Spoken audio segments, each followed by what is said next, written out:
Assalamualaikum warahmatullahi wabarakatuh. Halo semuanya, perkenalkan nama saya Nisna Syifa Rahma dengan NIM 811419166 dari jurusan Ilmu Hukum Universitas Negeri Semarang.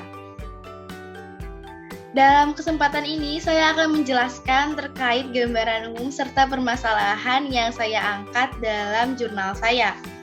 Tanpa mengurangi rasa hormat, saya ucapkan terima kasih kepada Ibu Dr. Sang Ayu Putu Rahayu SHMH selaku dosen pengampu mata kuliah metode penelitian dan penulisan hukum yang telah membantu sehingga pembuatan video ini dapat terlaksana dengan baik. Langsung saja tanpa berlama-lama, judul yang saya angkat yaitu terkait implementasi lisensi paten terhadap alih teknologi pada perusahaan joint venture melalui strategi hukum yang progresif. Mengapa pembahasan ini sangat penting? Menurut saya pada era global ini alih teknologi memiliki peran yang cukup besar dan selalu semakin berkembang, sehingga dalam hal ini sangat penting untuk dibahas.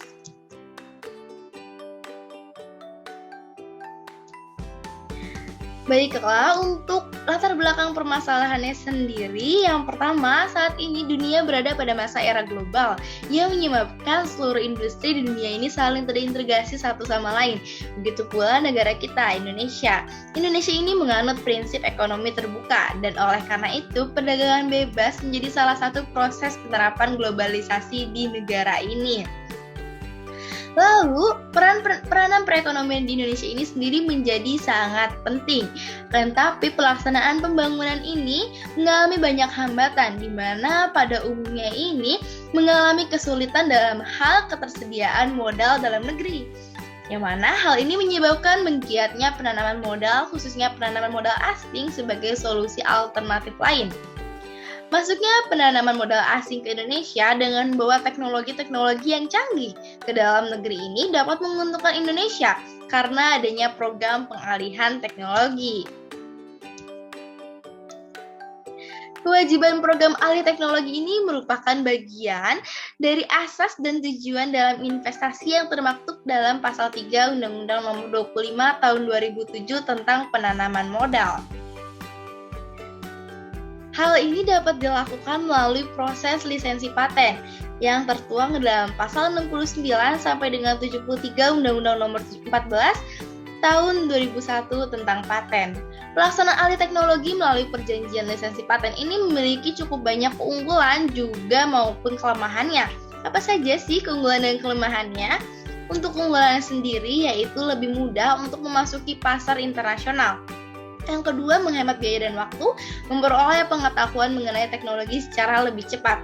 Untuk kelemahannya sendiri, itu ada 3. Yang pertama, hambatan baik secara internal maupun eksternal.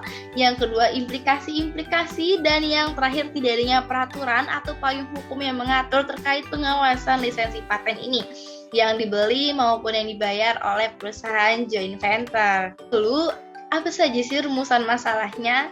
Nah, Indonesia ini memerlukan aturan ataupun batasan terkait alih teknologi yang sangat jelas dalam pelaksanaan ini. Hal ini bertujuan untuk menghindari kesewenang-wenangan pihak asing terhadap Indonesia. Selain itu, pengawasan maupun perlindungan hukum menjadi sangat penting agar pemegang hak dapat dilindungi sesuai dengan jangka waktu yang telah disepakati. Dari itu, latar belakang masalah tersebut menjadikan saya merumuskan masalah. Yang pertama, bagaimana sih implikasi lisensi paten terhadap program alih teknologi pada perusahaan joint venture? Dan yang kedua, bagaimana strategi pengawasan lisensi paten terhadap problematika proses alih teknologi pada perusahaan joint venture? Baik, selanjutnya terkait metode penelitian. Metode penelitian, untuk jenis penelitian sendiri saya menggunakan jenis penelitian empiris atau non-doktrinal. Yang mana dalam hal ini menurut Sujono Sukanto, penelitian hukum empiris ini merupakan bentuk penelitian yang memfokuskan terhadap identifikasi dan efektivitas hukum. Dalam hal ini mengapa digunakan? Sebab penulis dalam penelitiannya ini memerlukan data lapangan terkait implikasi atas pelaksanaan alih lisensi paten terhadap program alih teknologi pada perusahaan joint venture, yang mana hal ini dapat dilihat dari sudut pandang masyarakat, perusahaan joint venture, dan pemerintah itu sendiri. Lalu selanjutnya, untuk pendekatannya itu menggunakan pendekatan normatif. Yang mana hal ini Dr. Muhaimin SH.M.Hum bahwa pendekatan dalam penelitian hukum normatif dapat dipergunakan dalam penelitian empiris di samping pendekatan lain dalam penelitian hukum normatif yang sesuai dengan fokus masalah yang diteliti. Penelitian ini juga membutuhkan data pendukung seperti perundangan, asas, pendekatan konseptual. Lalu terkait permasalahannya sendiri, yaitu ada hambatan-hambatan nih, hambatan internal dan hambatan eksternal. Untuk hambatan internal sendiri, minimnya jumlah modal dan akumulasi yang kurang efektif, tingkat pengetahuan teknologi yang masih rendah, manajemen organisasi serta pemasaran yang belum mendukung, sistem pendidikan kurang terencana dengan baik, SDM dalam jumlah besar namun tingkat pendidikan rendah dan sosial budaya yang kurang mendukung. Untuk hambatan eksternalnya, itu dari sistem internasional sendiri. Dan yang kedua, bargaining position negara yang sedang berkembang lemah. Lalu selanjutnya itu implikasi lisensi paten terhadap program ahli teknologi. Untuk implikasinya sendiri dibagi menjadi dua tahapan, yaitu terhadap pekerjaan hukum dalam masyarakat dan yang kedua terhadap perusahaan joint venture itu sendiri. Untuk bekerjanya hukum dalam masyarakat sendiri, yaitu pada contohnya penggunaan asas kebebasan berkontrak pasal 1338 KUH Perdata yang dianut dalam hukum perjanjian Indonesia, yang mana menjadikan lisensor sebagai pemilik paten ini senantiasa untuk mempunyai posisi yang lebih kuat dibandingkan dengan lisens, yakni penyewa paten yang mendapatkan posisi yang lemah. Sebab dalam hal ini, isi kontrak lebih mengutamakan pelindungan kepentingan terhadap teknologi yang dimiliki oleh pemilik paten itu sendiri. Dalam bekerjanya hukum di masyarakat juga, ini dipengaruhi oleh berbagai faktor. Yang pertama itu adanya implikasi lembaga pembuat peraturan, lembaga penerapan sanksi, pemegang peran, dan juga dipengaruhi oleh kekuatan sosial personal. Yang kedua, implikasi terhadap motivasi perilaku bisnis para pihak itu sendiri. Yang ketiga, implikasi yang terakhir, budaya hukum pelaku bisnis itu sendiri. Lalu terhadap perusahaan joint venture itu adanya implikasi hukum sebagai sarana rekayasa sosial.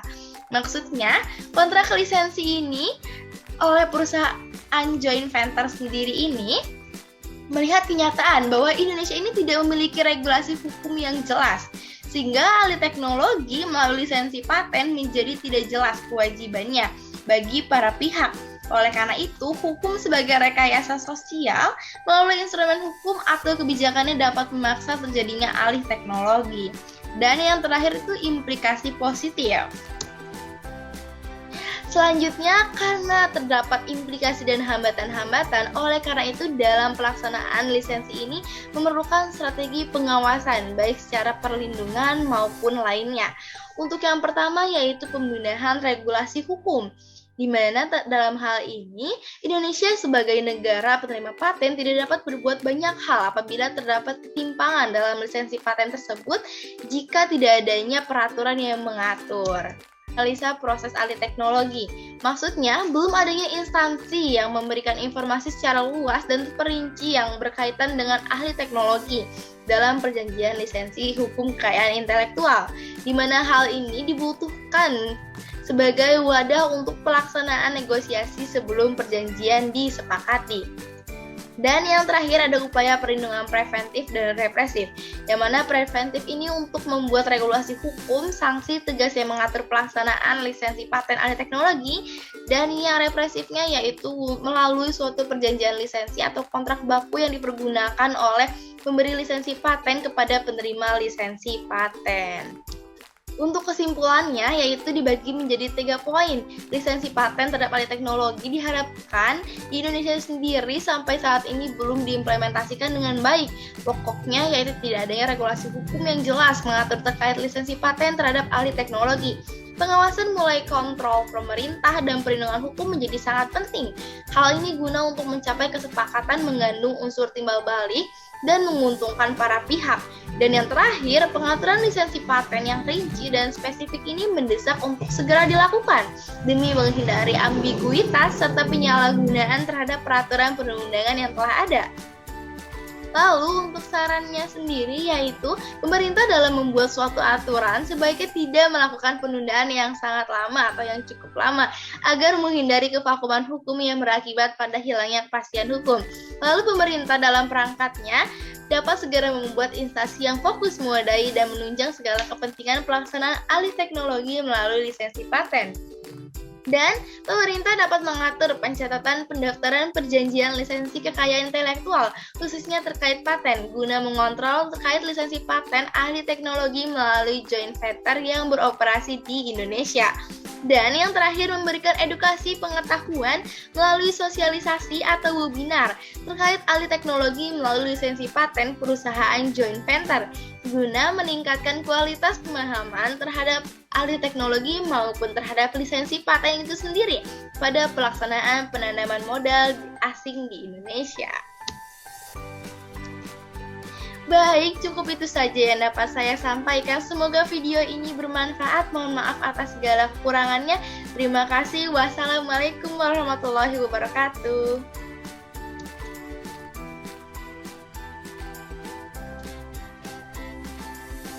Like that it's easy to figure you out. If I can have you now, then easy is what I'm about. Do I want you or do I want the commitment?